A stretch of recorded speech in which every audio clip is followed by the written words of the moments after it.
Vous écoutez La Voix de l'Espérance, une émission qui vous apporte paix, joie, confiance et espérance.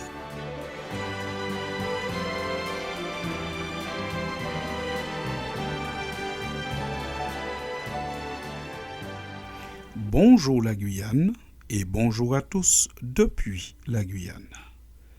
Une question va se poser de manière intense pendant le mois de mars. Qu'est-ce qu'un bon dirigeant? Qu'est-ce qu'un dirigeant? Nous sommes appelés à réfléchir sur cette question car certains d'entre nous sont appelés à devenir des dirigeants et d'autres sont appelés à choisir des dirigeants. Puisque nous vivons dans un territoire où la démocratie est la norme et où les dirigeants sont choisis librement par des électeurs. Mais qu'est-ce qu'un bon dirigeant? Pour tenter de répondre à cette question et alimenter nos réflexions, nous prendrons comme exemple un dirigeant dans la Bible, quelqu'un qui a dirigé et qui était fort apprécié. Nous parlons de l'apôtre Paul, cet homme qui, dans un premier temps de sa vie, a été plutôt un persécuteur des chrétiens. Et puis, il est devenu un apôtre parce que le Seigneur l'a appelé et il a manifesté dans sa vie un changement total, une conversion qui a fait de lui un dirigeant de l'Église. Il a eu certes un passé tumultueux, mais quand il a accepté l'appel de Dieu, il l'a fait de tout cœur, totalement et sans réserve. Et cet homme était très apprécié des membres de l'Église. Écoutez, dans le livre des Actes, au chapitre 20, au verset 25, Paul annonce à certains qu'il doit partir. Et quand il dit partir, partir peut être dans le sens de quitter le lieu, mais aussi dans le sens de quitter la vie. Voilà ce qu'il dit. Et maintenant, voici, je sais que vous ne verrez plus mon visage, vous tous au milieu desquels j'ai passé en prêchant le royaume de Dieu. Après avoir ainsi parlé, il se mit à genoux et il pria avec eux tous. Et tous fondirent en larmes. Et se jetant au cou de Paul, il l'embrassait, affligé, surtout de ce qu'il avait dit, qu'il ne verrait plus son visage. Et ils l'accompagnèrent jusqu'au navire. Fin de citation. Ici, nous comprenons que quand Paul quitte un lieu, les gens sont tristes. Les gens sont tristes d'autant plus qu'il leur laisse comprendre que peut-être à cause de mon activité, je serai mis à mort ou emprisonné et vous ne me verrez plus. Donc un bon dirigeant, c'est quelqu'un qui est aimé. Il est aimé de ceux qu'il dirige. Il ne fait pas tout pour être aimé, mais la manière dont il fait les choses conduit à ce qu'on l'aime. Il y a une différence.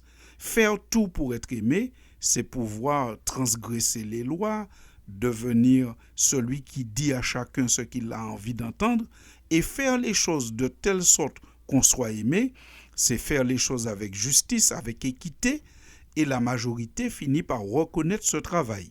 Alors bien sûr, il y aura toujours de ceux qui ne vont pas l'apprécier. Dans le livre des Actes au chapitre 20 au verset 24, voici ce qui est encore dit. Mais je ne fais pour moi-même aucun cas de ma vie. C'est l'apôtre Paul qui parle.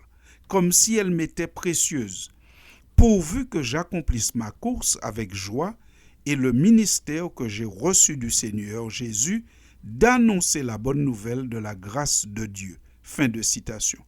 Par cette phrase, l'apôtre montre que pour lui, la priorité n'est pas son confort. La position qu'il a n'est pas un prétexte, une occasion de s'enrichir, de se mettre à l'abri, de se rendre riche. Non, il dit « Je ne fais aucun cas de ma vie ». Ce qui est le plus important pour lui, c'est l'accomplissement de son ministère. Un bon dirigeant, ce n'est pas quelqu'un qui profite de sa position, mais qui, dans une position, essaye d'accomplir un mandat pour pouvoir donner à chacun la meilleure vie possible.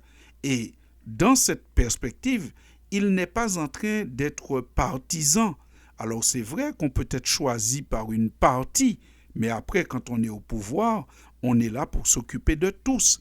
Il dit encore dans le livre des Actes, au chapitre 20, versets 26 et 27, « C'est pourquoi je vous déclare aujourd'hui que je suis pur du sang de vous tous, car je vous ai annoncé tout le conseil de Dieu sans rien cacher. » L'apôtre avait donc cette habitude de ne pas masquer la vérité pour faire plaisir.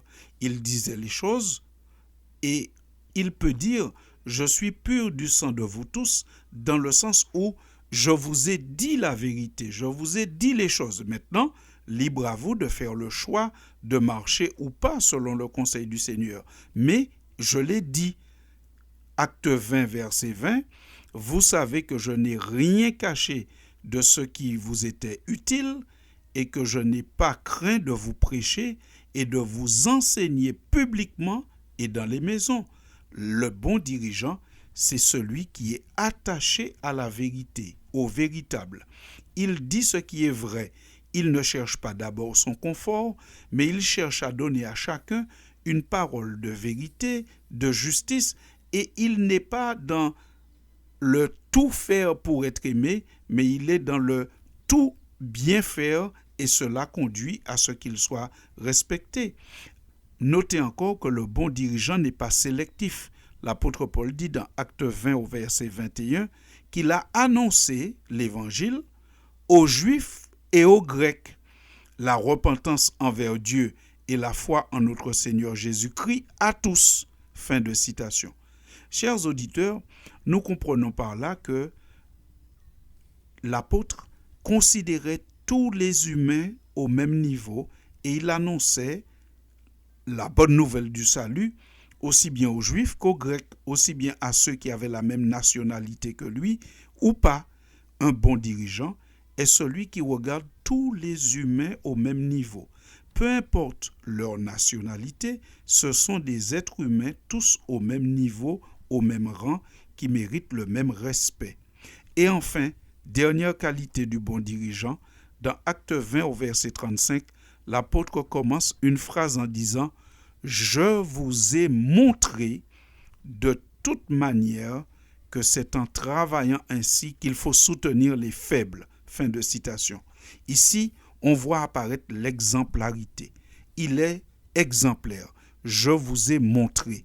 Avant de dire aux autres de faire, il le fait lui-même. Ce qu'il dit de faire, il le fait lui-même. Il ne dit pas aux autres de payer des impôts alors que lui cherche tous les moyens de s'en dispenser.